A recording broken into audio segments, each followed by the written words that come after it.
আমার কথা একবার শুনেন ম্যাডাম, দয়া করে আমার কথা একবার শুনেন। তোর কথা আমি শুনবো না। আজ 3 মাস হয়ে গেল আমাদের বাড়ি কাজে লাগা, আর আমরা বুঝতে পারিনি তুই ছেলে না মেয়ে। আমাদের সাথে এত বড় ধোঁকা, আজ কিন্তু তোকে পুলিশে দেবো। ম্যাডাম আপনার কথা একবার শুনেন ম্যাডাম, তারপর আপনি আমাকে যে সাজা দেবেন আমি মাথা বেঁধে নেবো।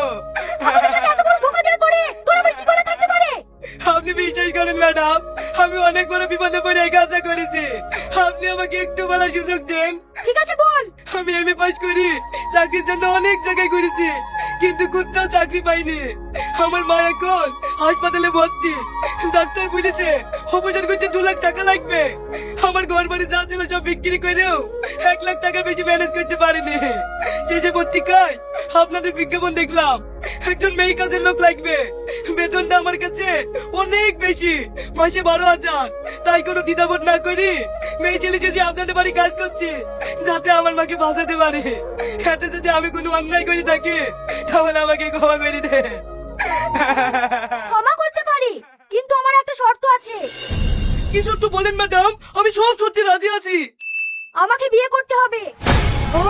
এটা আপনি কি বলছেন? আপনার তো বিয়ে হয়ে গেছে, আমি কি করে আপনাকে বিয়ে করবো? দেখো, এই বুড়োর এর আগেও একটা বিয়ে হয়েছিল, আমি হলাম ওর দ্বিতীয় বউ। আমার আব্বার কাছ থেকে 2 লাখ টাকা পাইতো, আমার আব্বা দিতে পারেনি বলি এই বুড়ো আমাকে জোর করে বিয়ে করেছে। এই বুড়োকে আমার একটুও পছন্দ না, আমি বাধ্য হয়ে ওর সঙ্গে সংসার করছি। আমারও তো জীবন আছে, তুমি আমাকে বিয়ে করবে কিনা বলো? আপনি আমাকে ক্ষমা করেন ম্যাডাম, আমি দাদার এত বড় ক্ষতি করতে পারবো না। ঠিক আছে, তাহলে আমিও দেখছি তোমার মায়ের অপারেশন কি করে হয়। এক্ষুনি থানায় ফোন করছি। না না ম্যাডাম, আপনি আমার এত বড় ক্ষতি করেন না, আমি আপনাকে বিয়ে করবো। এই তো, আপনি ছেড়ে দাও বাবা। কই গো, ফ্যাক্টরি যাবো, লেট হয়ে যাচ্ছে। আজকে কি কফি পাবো না? এই তুমি তাড়াতাড়ি চুলটা পরে রেডি হও, আমি ততক্ষণ ওই বুড়োটাকে সামলাই। দাদা আপনার কফি। এই শ্যামলি, তোর দিদি কোথায় আছে রে?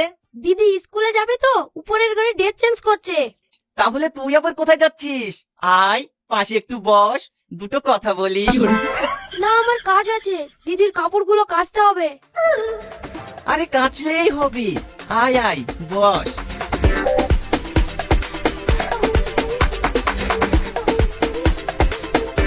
তোর হাতের কফিটা না তোর মতোই মিষ্টি। কি দিয়ে বানাস রে? তোর বৌদিতে এত সুন্দর পারে না। এটা আপনি কি করছেন দাদা, হাত ছাড়েন। আরে এরকম করছিস কেন? একটু কাছে আয়।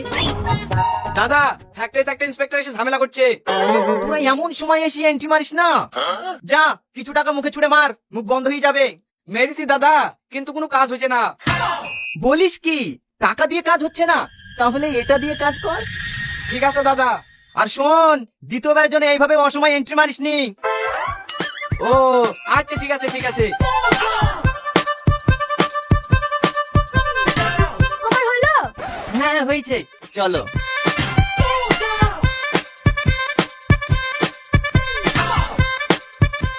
এই শ্যামলি, 1 গ্লাস পানি নিয়ে আয় তো।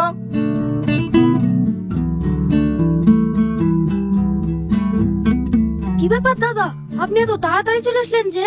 ফ্যাক্টরি যাননি? গিয়েছিলাম, তোর কথা খুব মনে পড়ছিল তো, তাই ম্যানেজারকে কাজটা বুঝিয়ে দিয়ে চলে আসলাম। যা, এই শাড়িটা পরে রেডি হয়ে আয়, তোকে নিয়ে আজ সিনেমা দেখতে যাবো। এটা আপনি কি বলছেন দাদা? দিদি জানতে পারলে অনেক খারাপ হবে। আরে ভয় করিসনি তো, কিচ্ছু হবে না। তোর দিদি আসার আগেই আমরা চলে আসবো। যা, শাড়িটা পরিলি গা, তোকে খুব মানাবে। না গেলে হবে না দাদা। বয়সটা বেশি হয়ে গেছে বলি তুই আমাকে ইগনোর করছিস? বয়সটা বেশি হয়নি রে, কাজের চাপে চুলকটা পেকে গেছে। কি ব্যাপার, তুমি কখন আসলে?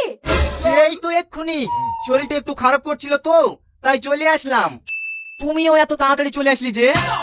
আমারও মাথাটা যন্ত্রণা করছিল, তাই চলে আসনু।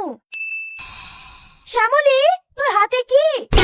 আরে বুঝতেই ভুলে গেছি, তোমার জন্য একটা শাড়ি লাইছি তো, তাই শ্যামলীকে দেখাশুনু। দেখো তোমার পছন্দ হয় কি। যাই, আমি গোসলটা করিলেই কি। শ্যামলী, বাথরুমে তোয়ালিটা দিয়ে দিস। ঠিক আছে দাদা। এই তুমি সত্যি করে বলো তো, ওই বুড়ো তোমাকে কি বলছিল? কই কিছু না তো, আপনার লাগি শাড়ি লাগছে তো, তাই দেখাইছিল। শাড়িটা পরলে